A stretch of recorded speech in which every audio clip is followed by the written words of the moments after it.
Hi, Eric with Rockin H Farm Toys. Today we're going to take a 42-foot DCP Wilson trailer. We're going to make it a 28-foot trailer. Once you get over the fear of cutting up a $30 to $40 trailer, it's really not too hard if you have the right tools. So we'll reset the camera and we'll get to work. Okay, what you'll need to do is start with any Wilson that you might find, whatever color you like. I'm using these jewelry cutters. They're handy. I buy them at the hobby store. You'll need a Phillips screwdriver. I'm going to use a flat screwdriver in addition to that. And you'll need an X-Acto knife, a ruler, sharp pencil. To cut this trailer, I'm going to end up using my bandsaw. It's not a metal bandsaw, but it's a bandsaw nonetheless. And I'm also going to use a sander that I have. So to start, you need to take off the running gear. There's two Phillips head screws that will take that off. The fenders might come off, or mud flaps might come off. That's not a problem. Set that off to the side, and there's two screws you want to make sure you keep as well. What I like to do is knock them out of the running gear and then thread them back into the trailer so I don't lose them. What I do is I take my flathead screwdriver and I'll pry it in here and then prop this out. You're going to break some plastic pieces that hold this inside the trailer. I also like to mark the front of this so I don't forget where the front of it is, because it goes in a certain way. So I'm going to put a little F right here at the front of this piece and set it off to the side. There's some plastic tabs inside here you'll need to take your X-Acto knife and shave out. And then the back can come off. This is a separate piece. As you can see, I've taken my knife and I cleaned off some of that plastic. Now you can take a flathead screwdriver, a small one, and they should pop right off. And that's what you end up with when you're finished. And you'll see that's just die cast on the back. Also, want to take off our tarp. That's where I use this tool right here. Makes it real slick to get right in there and pry. And then I just take this off and set it off to the side. And your tarp is off.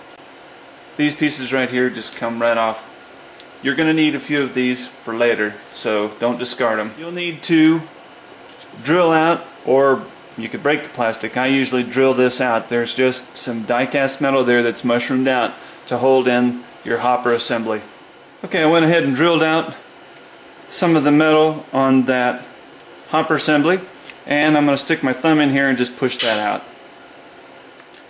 Once you have this out of the way just a little bit, you can pull that out of the road.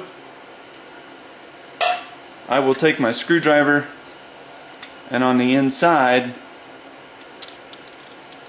pry out this other part of the die cast, or the plastic pieces that make it look realistic, and get those out of the road. And a lot of that just pops right out, not a big deal. What you can do next, since we're making a 28.5 foot, I will go ahead and cut this right here in that crease with my X-Acto knife, and that will give me some room I'll need down here for my saw when I cut there.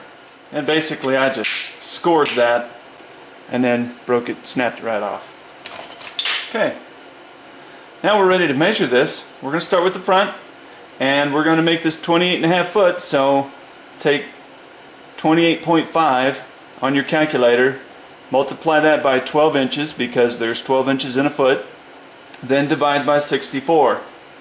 That's going to give you an ending measurement of between 5 and 5/16 and 5 3/8 inches. I'm going to use 5 3/8. I like to measure on the side that has this lip for the tarp right here, because on my bandsaw I'll go ahead and lay this flat on the saw table. I'll cut it, and then over here you see you have a flat side versus the lip on this side. I have the line extended so I have something to go by when I do the cutting. I'm going to cut on the scrap side of this trailer. I will go ahead and square up the cut edges on my disc sander I have here in front of me. I also set my trailer on a rag so I don't scuff up the paint as I cut. I have it out of the way of the blade. Now we need to go ahead and cut out this part of the trailer. We're going to reuse this piece on the finished product. I popped out the other two tarp bows, and what we'll do is we'll run that bandsaw I'm going to put it in my bandsaw and cut right along this edge right here and make that as clean and neat as possible. You can use a Dremel, a regular hacksaw, whatever you happen to have. And here's what the back of that looks like once cut. Next, we're going to reset and go to the sander so we can square up the cut ends on the trailer.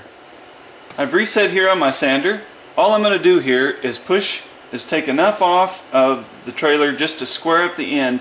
It didn't cut as clean and as straight as I'd like, so just a little bit of work on the sander and it'll be perfect.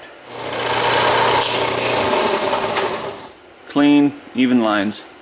Now we're ready for reassembly. We're going to make the back end of the trailer to our cut edge. And what I do is, I'll go ahead and guesstimate a little bit, just how far into the trailer I need to remove material. This, as you can tell, does not fit. So we need to shave some of this inside part of the rails out. You can use a regular file, or I'm going to use my Dremel with an abrasive blade. I finished shaving down the trailer. You can see just a little bit of gap in there, some parts where I remove material, and the trailer back fits in real nicely. When assembling the rear of the trailer, I like to take the back, dab a little bit of super glue on there, and then put the back cover on, this chrome cover we took off earlier. It'll snap right into place. The reason I do that is this serves as a great little guide when you're gluing this back on the end of the trailer. You'll notice that these parts are just as wide as the trailer, so it makes it easy to square it up and put it back together. And then it also gives you a good joint to glue. Take a little bit of super glue on the edge of this trailer, on the cut part, just enough to give me a good joint and to make that, to hold this thing in place. Is install the bottom where the wheels will go.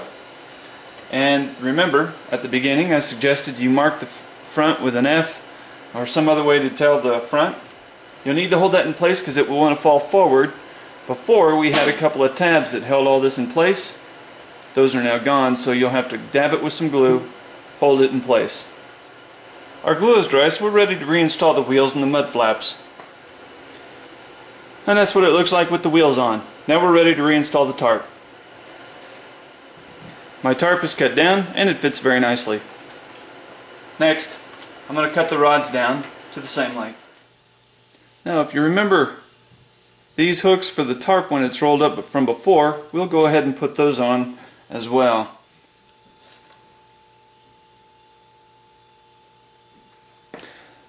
Now you can see they're on.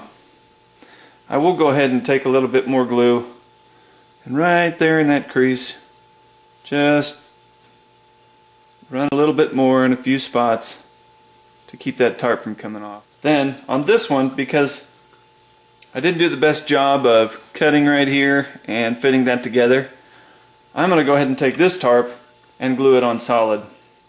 To get this tarp the way it was in the past, you'll see originally there's a hole in the front. We removed the back one, so all you have to do is drill a 1/16 inch hole in the back of the trailer and then refit the ends on that rod back on, and then your tarp can come on and off like it did previously.